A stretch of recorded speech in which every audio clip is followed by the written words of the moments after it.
Hello everyone, welcome to only success. I am Shivani Chauhan. इस video में हम लोग देखेंगे क्लास 9th हिंदी की बुक का चैप्टर 3 उपभोक्तावाद की संस्कृति। तो इंग्लिश में उपभोक्ता शब्द जो है ना, इसका मतलब होता है कंज्यूमर। कंज्यूमर वो होते हैं जो कोई चीज़ कंज्यूम करते हैं, खाते हैं या लेते हैं। जैसे कि आप एक कंज्यूमर हैं, मैं भी एक कंज्यूमर हूँ। आप कोई चीज़ यूज़ कर रहे हैं ना, आप कोई सामान का इस्तेमाल कर रहे हैं, तो आप कंज्यूमर हैं। आप बाजार जाते हैं, वो चीज़ खरीद के लाते हैं, उसको कंज्यूम करते हैं, मतलब यूज़ करते हैं, तो आप कंज्यूमर हैं। तो उपभोक्तावाद की संस्कृति, ये जो कंज्यूमरिज्म, कंज्यूमरशिप की जो संस्कृति, जो हमारा कस्टम या फिर आप कह लीजिए हमारा लाइफस्टाइल बन गया है, इसको राइटर कहते हैं कि ये सही नहीं है, ये हमें अपना गुलाम बना रहा है। तो ये देखते हैं आगे चैप्टर में क्या कहते हैं। धीरे धीरे सब कुछ बदल रहा है, एक नई जीवन शैली अपना वर्चस्व स्थापित कर रही है। तो ये कहते हैं कि धीरे धीरे ना टाइम के साथ साथ बहुत ज़्यादा चेंजेस आ रहे हैं। एक नई लाइफ फॉर्म, एक नई लाइफ स्टाइल अपना वर्चस्व स्थापित कर रही है, मतलब अपनी इम्पोर्टेंस बना रही है। उसके साथ आ रहा है एक नया जीवन दर्शन, उपभोक्तावाद का दर्शन। तो नया जीवन दर्शन मतलब नए जिंदगी जीने की नई फिलॉसफी आ रही है, जिसको हम लोग कंज्यूमरिज्म की फिलॉसफी कहते हैं। कि भाई ऐड देखा, सामान खरीदो, उसको यूज़ करो। तुम्हारे पास पैसे नहीं है तो भी यूज़ करो, क्योंकि तुम्हारा पड़ोसी कर रहा है, तुम्हारा फ्रेंड कर रहा है, तुम्हें खुद को नीचा थोड़े ना कोई दिखाना है। तो ये कल्चर, उत्पाद बढ़ाने पर जोर है चारों ओर। कंज्यूमरिज्म का कल्चर है, हर कंपनी वाला चाह रहा है उसका सामान खरीद लें। यह उत्पादन आपके लिए है, आपके भोग के लिए है, आपके सुख के लिए है। सुख की व्याख्या ही बदल गई है। उपभोग, भोग ही सुख है, मतलब आप जितने ज़्यादा कमोडिटीज़ का इस्तेमाल कर रहे हैं आप उतने सुखी हैं, ऐसा ये ऐड वाले कहते हैं। एक सूक्ष्म बदलाव आया है नई स्थिति में। सूक्ष्म मतलब देखते हैं छोटा सा बदलाव आया है। उत्पाद तो आपके लिए है, पर आप यह भूल जाते हैं जाने अनजाने आज के माहौल में आपका चरित्र भी बदल रहा है और आप उत्पाद को समर्पित होते जा रहे हैं। तो ये कहते हैं ठीक है भाई, जो चीज़ें बन रही हैं वो तो सही हैं, वो आपके लिए हैं, बट आपका कैरेक्टर बदलता जा रहा है और आप इन अपने आसपास की चीज़ों के लिए बहुत ज़्यादा डेडिकेट होते जा रहे हैं। अगर आपको लगता है आपके पास ये वाला फ़ोन नहीं है, आपके पास एप्पल का फ़ोन नहीं है, तो आप गरीब हैं, लोगों को ऐसा फील होने लगा है। तो ये वाली चीज़ें ठीक नहीं है, ऐसा राइटर कहते हैं। विलासिता की सामग्रियों से बाजार भरा पड़ा है, तो आपको लुभाने की जी तोड़ कोशिश में निरंतर लगी रहती है। तो देखिए क्या है कि जो हमारा मार्केट है, आप जाएंगे एक से एक प्रोडक्ट, एक कोल्ड क्रीम 200 रुपये का भी वही काम करेगा, 2000 का भी काम वही करेगा, बट क्या होता है कि हम तो महंगा वाला खरीदेंगे क्योंकि हमें अपनी अमीरी दिखानी है। यही चीज़ आ गई विलासिता, मतलब लेजर की लाइफ और एक एक्सपोजर की लाइफ, कि हम कितने अमीर हैं, ये वाले दिखाएंगे कैसे कि हमारे पास इतनी महंगी चीज़ है। दैनिक जीवन में काम आने वाली वस्तुओं को ही लीजिए जो हम डेली यूज़ कर रहे हैं, जैसे कि टूथपेस्ट। यह दांतों को मोती जैसा चमकीला बनाता है, यह मुंह की दुर्गंध हटाता है, यह मसूड़ों को भी मजबूत करता है और पूर्ण सुरक्षा देता है। तो भाई टूथपेस्ट है, उसका काम है आपके दांतों को साफ रखना, वो मोती जैसा बना देगा आपके दांतों को, आपके माउथ फ्रेश हो जाएगा आपका। और वो क्लोजअप के ऐड आते हैं किस टाइप के, तो ये सब दिखाया जाता है। वह सब करके जो 3-4 पेस्ट अलग अलग करते हैं, किसी पेस्ट का मैजिक फॉर्मूला है। कोई बबूल या नीम के गुणों से भरपूर है, कोई ऋषि मुनियों द्वारा स्वीकृत तथा मान्य वनस्पति और खनिज तत्वों के मिश्रण से बना है। तो अलग अलग बातें बताते हैं कि टूथपेस्ट के भी अलग अलग गुण हैं। किसी में नमक है, क्या आपके टूथपेस्ट में नमक है? क्या आपके टूथपेस्ट में जादू है कि लड़कियां आपकी तरफ खींची चली आएंगी? ऐसा कुछ नहीं होता है, ठीक है ना। अंटे छंटे चीज़ें दिखाते रहते हैं बस ऐडों में ये लोग। ज़्यादा ध्यान मत दिया करो, पढ़ाई पर ध्यान दिया करो। हाँ, तो इसमें बताया गया है कि भाई किसी में नीम होता है। इस तरीके के एड्स हमें देखने के लिए मिल जाते हैं, जो चाहे आप चुन लीजिए। यदि पेस्ट अच्छा है तो ब्रश भी तो अच्छा होना चाहिए। आपके ब्रश का कलर ऐसा होना चाहिए, साइज ऐसा होना चाहिए, रंग, आकार, पहुंच और सफाई की क्षमता में अलग अलग एक से बढ़कर एक पेस्ट आ गए हैं। मुंह की दुर्गंध से बचने के लिए, दुर्गंध का मतलब बदबू होता है, स्मेल, मुंह की दुर्गंध से बचने के लिए माउथ वॉश भी चाहिए। अब आपने भाई कभी नहीं यूज़ करना चाहिए, दांतों को सड़ा देता है माउथ वॉश, मैं सीरियसली बता रही हूँ। कि आपने ब्रश कर लिया है तो अब आप माउथ वॉश का भी इस्तेमाल करें, अनहेल्दी होती है, कितने केमिकल्स डालेंगे आप अपनी बॉडी में ना। तो सूची और भी लंबी हो जाती है, पर इतनी चीज़ों का बिल काफ़ी बड़ा हो जाएगा, क्योंकि आप शायद बहुविज्ञापित और कीमती ब्रांड खरीदना ही पसंद करेंगे। तो ब्रश हो गया, पेस्ट हो गया, माउथ वॉश हो गया, फिर भाई खूब महंगा हो जाएगा ये तो, क्योंकि आप तो ब्रांडेड ही यूज़ करेंगे ना, आप तो सबसे महंगा वाला लेंगे।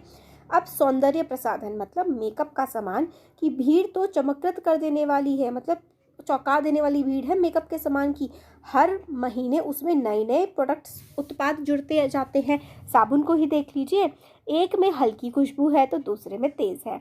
एक दिन भर आपके शरीर को तरोताज़ा रखता है, दूसरा पसीना रोकता है, तीसरा जर्म से आपकी सुरक्षा करता है। यह लीजिए सिने स्टार्स के सौंदर्य का रहस्य, उनका मनपसंद साबुन। तो जो मतलब बॉलीवुड वाले स्टार्स हैं, इसमें क्या क्या बताया गया है कि एक में हल्की खुशबू है, एक में ज़्यादा है, एक में आपके पूरे दिन आपको फ्रेश रखेगा। अब खुद बताइए, कोई साबुन आपको पूरे दिन फ्रेश रखता है? कोई साबुन आपको 1 मिनट के लिए भी फ्रेश रखता है? पानी रखता है आपको फ्रेश। साबुन की ज़रूरत है, बट इसका मतलब ये नहीं है जिस तरीके से लोग एड्स में दिखाते हैं कि भाई मैं किसी प्रोडक्ट का नाम नहीं लूँगी यहाँ पर, बट आप खुद समझ सकते हैं कि क्या कहना की कोशिश की जा रही है। तो ये सब आपको उल्लू बनाने के लिए किया जाता है। ये लीजिए सिने स्टार्स, मतलब बॉलीवुड के स्टार्स, भाई इस वजह से खूबसूरत हैं। जो मेकअप की 4 इंच की लेयर उन्होंने पोत रखी है ना, और उनके चेहरे पे जो लाइट है और जो कैमरा इस्तेमाल करा है, वो है उनकी खूबसूरती का राज, कोई ये साबुन नहीं है। तो आप ही खुद देख लीजिए आजकल कितने ज़्यादा ऐसे फ़ोन आ रहे हैं, मतलब फ़ोन्स वगैरह होते हैं कि अब अलग ही चेहरा बना देते हैं। तो सच्चाई का अर्थ समझना चाहते हैं, यह लीजिए। शरीर को पवित्र रखना चाहते हैं, यह लीजिए शुद्ध गंगा जल से बनी साबुन। चमड़ी को नर्म रखने के लिए यह लीजिए महंगी वाली साबुन। पर आपको सौंदर्य में निखार ला देगी, ये महंगी वाली ही इस्तेमाल करिएगा। संभ्रांत महिलाओं की ड्रेसिंग टेबल पर 30-30 हज़ार की सौंदर्य सामग्री होना तो मामूली बात है। मतलब 30-30 हज़ार तक के मेकअप के प्रोडक्ट्स आप लोगों को अमीर औरतों के घरों में मिल जाएंगे उनके ड्रेसिंग टेबल पर। पेरिस से परफ्यूम मंगवाया है, इतना ही और खर्च हो जाएगा। ये प्रतिष्ठा के चिन्ह है, समाज में आपकी हैसियत को बताते हैं। पुरुष भी इस दौड़ में कोई पीछे थोड़ी ना है। पहले उनका काम साबुन तेल से चल जाता था, आफ्टर शेव और कॉलिन तो बाद में आए हैं। अब तो इस सूची में दर्जन 2 दर्जन चीज़ों और जुड़ गई है कि भाई मर्द का भी फेस वॉश होता है, मर्द का क्रीम होता है ना। तो इस तरीके की चीज़ें भी तो ऐड आते हैं आपके फेवरेट स्टार्स के। छोड़िए इस सामग्री को। अच्छा, एक फ़नी सी चीज़ है, अगर आप लोग करना चाहें तो ज़रूर बताइएगा। कमेंट में बताइए कि आप लोगों को सबसे ज़्यादा मतलब ऐसा ऐड कौन सा लगता है कि भाई मतलब क्या है ये, उसे देख के हंसी आ जाती है। चाहे अगर बताना तो बता सकते हैं। वस्तु और परिधान की दुनिया में आइए। जगह जगह बुटीक खुले हुए हैं, नए नए डिज़ाइन से परिधान बाजार में आ गए हैं। ये ट्रेंडी हैं और महंगे भी। पिछले वर्ष में फैशन, इस वर्ष शर्म की बात है। तो ये कहते हैं कि कपड़ों की भी अलग अलग चीज़ें हैं कि आपने मतलब नए नए ट्रेंड के जो कपड़े हैं आपको वही पहनने पड़ेंगे, वरना आप वही पिछले साल के फैशन के कपड़े आप इस साल कैसे पहन सकते हैं। घड़ी पहले समय दिखाती थी, उससे यदि यह काम लेना तो 400-500 की भी मिल जाएगी। हैसियत जताने के लिए तो भाई आप लोग लाखों की भी घड़ी ले लीजिए, 1.5 लाख की भी ले सकते हैं। संगीत की समझ हो या नहीं, कीमती म्यूज़िक सिस्टम होना ज़रूरी है। कोई बात नहीं यदि आप उसे ठीक तरह चला भी ना सके, मतलब इतना कॉम्प्लेक्स हो वो म्यूज़िक सिस्टम कि आप उसे चला भी ना सके, बट महंगा होना चाहिए। कंप्यूटर काम के लिए तो खरीदते ही जाते हैं, महज दिखावे के लिए भी उन्हें खरीदने वालों की संख्या कम नहीं है। खाने के लिए 50 सितारा होटल है, मतलब 5 स्टार होटल है खाने के लिए, और अब तो उसमें शादियाँ भी होने लगी हैं। बीमार पड़ने पर 5 स्टार हॉस्पिटल मिल जाएंगे। सुख सुविधाओं और अच्छे इलाज के अतिरिक्त यह अनुभव काफ़ी समय तक चर्चा का विषय भी रहेगा। तो मतलब 5 स्टार हॉस्पिटल में आप लोग खर्चा करके खूब इलाज करवाएंगे, तो भाई इतना बढ़िया हॉस्पिटल था, इस तरीके की बातें। अब 5 स्टार स्कूल्स भी आ गए हैं और शीघ्र ही शायद कॉलेज और यूनिवर्सिटी भी बन जाएंगी, अब बनी गई हैं। भारत में तो यह स्थिति अभी नहीं आई, पर अमेरिका और यूरोप के कुछ देशों में आप मरने के पहले अपने अंतिम संस्कार और अंतिम विश्राम का प्रबंध भी कर सकते हैं एक कीमत पर। आपकी कब्र के आसपास सदा हरी घास होगी, मन चाहे फूल होंगे, चाहे तो वहाँ फव्वारे होंगे और मंद ध्वनि में निरंतर संगीत भी। तो अभी इंडिया में तो ये कॉन्सेप्ट नहीं चला है, बट वेस्टर्न नेशंस यूरोप में और यूएसए में भी ये कॉन्सेप्ट आ गया है कि आप अपने मरने का इंतज़ाम भी कर सकते हैं। जब आप मरेंगे आपकी जो कब्र होगी वो मतलब किसी की भी होगी, ठीक है, तो मतलब जो पर्सन चाह रहा है वो ऐसा कर सकता है कि कब्र कहाँ पर खुदेगी, कितनी घास होगी वहाँ पर, फूल होंगे, क्या क्या होगा, इसका इंतज़ाम भी कर सकते हैं अगर आपके पास पैसे हैं तो। कल भारत में भी यह संभव हो सकता है। अमेरिका में आज जो हो रहा है कल वह भारत में भी आ सकता है। प्रतिष्ठा के अनेक रूप होते हैं, चाहे वे हास्यपद ही क्यों ना हो। यह है एक छोटी सी झलक उपभोक्तावादी समाज की। यह विशिष्ट जन का समाज है, पर सामान्य जन में भी इसे ललचाई निगाहों से देखते हैं। उनकी दृष्टि में एक विज्ञापन की भाषा में यही है राइट चॉइस बेबी। तो ये कहते हैं कि अमेरिका में ये सब हो गया, इंडिया में भी हो जाएगा। इंडिया के लोग जब देखते हैं तो मतलब सोचते हैं कि यार हमें भी ये वाली चीज़ लेनी चाहिए, और इस वाली चीज़ को लेंगे तभी तो हमारे पास कोई अच्छी चीज़ आएगी। तो ऐसा दिखाते हैं कि यही तो है राइट चॉइस, कि ये शीतल जल है, ये साबुन है, और ये नहीं इस्तेमाल किया तो ज़िंदगी में और किया ही क्या। इस तरीके की चीज़ें आप लोगों को दिखाई जाती हैं। तो अब राइटर कहते हैं बहुत मजाक हो गया, अब विषय के गंभीर पक्ष में ये देखते हैं कि भाई है क्या ये सब। अब विषय के गंभीर पक्ष में आते हैं, मतलब सीरियस हो जाते हैं थोड़ा। इस उपभोक्ता संस्कृति का विकास भारत में क्यों हो रहा है, क्यों इंडिया में इतना ज़्यादा कंज्यूमरिज्म फैल रहा है, एड्स का कल्चर आ रहा है कि ऐड देख के आप लोगों को चीज़ें खरीदनी है। सामंती संस्कृति के तत्व भारत में पहले भी रहे हैं। उपभोक्तावाद इस संस्कृति से जुड़ा हुआ है। सामंती, सामंत होता था फ्यूडल लॉर्ड, मतलब ज़मींदार होते थे, वो खूब अमीर होते थे, और कुछ गरीब लोग होते थे। तो जो गरीब सोचते थे कि ज़मींदारों की तरह इतने अमीरी की तरह हम लोग अमीरों की तरह कैसे रहेंगे। आज सामंत बदल गए हैं, सामंती संस्कृति का मुहावरा बदल गया है। तो सामंत जो है, जो अमीर लोग मान लीजिए, वो बदल गए हैं, और इसका तरीका भी बदल गया है। हम सांस्कृतिक अस्मिता की बात कितनी ही करें, परंपराओं का अवमूल्यन हुआ है, आस्थाओं का शरण हुआ है। तो कहते हैं हम संस्कृति, अपने कल्चर की कितनी भी बात करें, मगर हमारे जो कल्चर ट्रेडिशन है वो काफ़ी ज़्यादा, उनकी वैल्यू हमने कम करी है, और जो आस्था है, लोगों की मान्यताएं हैं, वो भी काफ़ी ज़्यादा गिरी हैं। मतलब अब लोग पहले जितना विश्वास नहीं करते अपनी कल्चर एंड ट्रेडिशंस पर। कड़वा सच तो यह है कि हम बौद्धिक दास्ता स्वीकार कर रहे हैं, पश्चिम के सांस्कृतिक उपनिवेश बनते जा रहे हैं। तो बौद्धिक दास्ता मतलब हम लोग जो है मेंटली खुद को गुलाम बनाते जा रहे हैं, और जो पश्चिम में, जो वेस्ट में चलता है कल्चर, उसको फॉलो करने की कोशिश करते जा रहे हैं।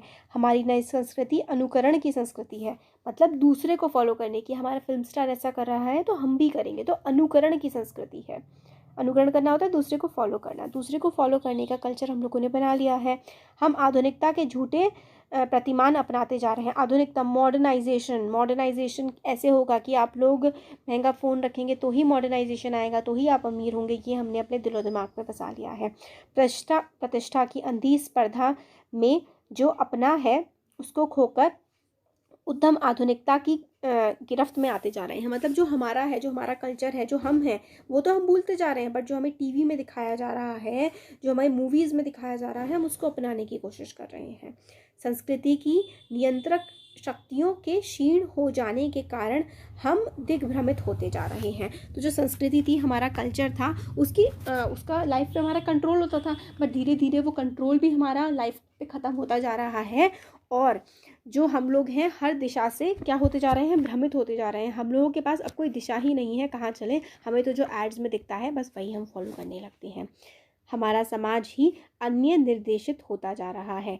विज्ञापन और प्रसार के सूक्ष्म तंत्र हमारी मानसिकता बदल रहे हैं। उनमें सम्मोहन की शक्ति है, वशीकरण भी है। तो ये जो एड्स आ रहे हैं, ये हमारी जो है मानसिकता को बदल रहे हैं। मतलब हम लोग कैसे सोचें, हम लोग क्या करें, ये सब एड्स डिसाइड कर रहे हैं। आपको कोई चीज़ ख़रीदनी है तो पहले आप लोग क्या करते हैं, गूगल पे सर्च करते हैं कि अच्छा इसके रिव्यूज़ कैसे हैं, और इस पर कौन सा। कई बार तो हम लोग कोई चीज़ इसलिए ख़रीद लेते हैं क्योंकि हमारा फेवरेट एक्टर या एक्ट्रेस उसमें ऐड कर रहा होता है, इसलिए ही तो उनको एड्स में लिया जाता है। और यही हमारे उपभोक्ताओं की संस्कृति बनती जा रही है। और विज्ञापन जो है, विज्ञापन का मतलब एड्स ही होता है। एड्स जो हैं वो हम लोगों को वशीकरण में कर रहे हैं। एक तरह से इन्होंने हमें अपने पूरे तरीके से कब्जे में ले लिया है। अंततः इस संस्कृति के फैलाव का परिणाम क्या होगा।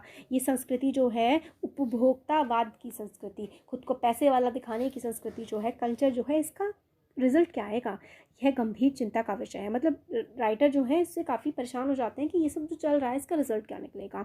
हमारे सीमित संसाधनों की ओर अपव्यय हो रहा है। मतलब हमारे पास पैसे इतने नहीं है, बट हम अपव्यय कर रहे हैं। अपव्यय का मतलब हम लोग फिजूल खर्ची कर रहे हैं।